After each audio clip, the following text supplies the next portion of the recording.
All right, guys, welcome back to another YouTube video. So today we're going to see how many types of variable we have in Java. So we can see there is something called instance variable,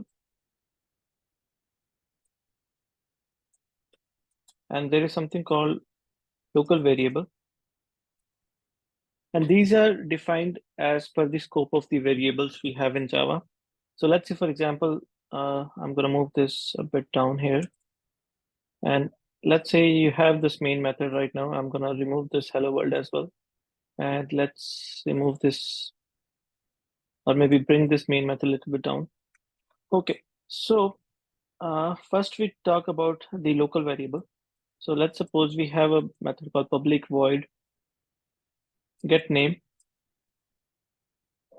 Okay, so any variable which has a scope only within the method. For example, let's say we have string name, this variable. So this variable name has only scope between this method body or somewhere between the method, because it will not be used outside of the class, outside of this method. So I can access this variable here. Okay, it's giving error because it's not initialized. Probably I can say test, and I can access it inside this method itself, get name.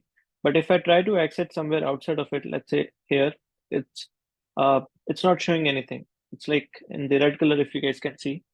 So that's called as local variable. That means it's local to this method only. And if you have a variable string, maybe I'll say name again, or maybe first name.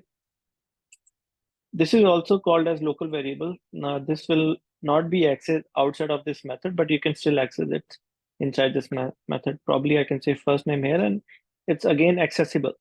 So whoever is going to call this method will be able to provide the value for first name.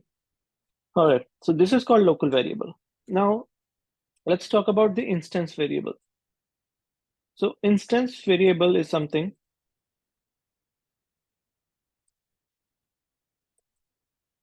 which actually belongs to the class or the instance of the class.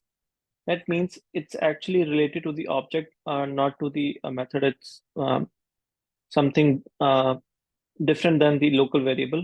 For example, you can say int x or maybe int num equals to 10.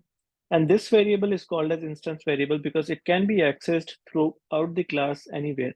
If I wanted to access it somewhere here, I can say num, and the value will be printed out, and it's like there is no compile time error or issue here.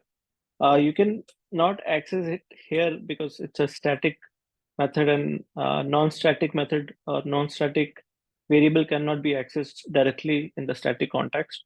All right. So this is called as instance variable, and this is called as local variable.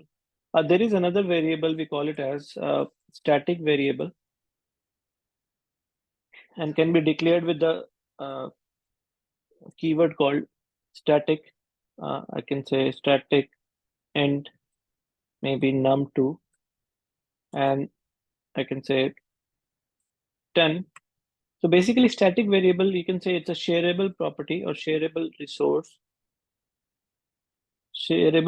of the class. And this is called a static variable. For example, if you're using a static variable, the memory will be initialized only once for the static variable. It's not initialized again and again.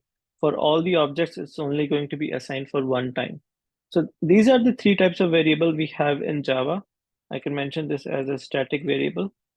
And in the next video, we're going to cover a little bit more in depth what we have in the static variable and the types of uh, what exactly we have in terms of static, like static method, static block, and how static keyword is being used in terms of Java and programming. But yeah, thank you so much for watching this video, and I'll see you guys in the next video.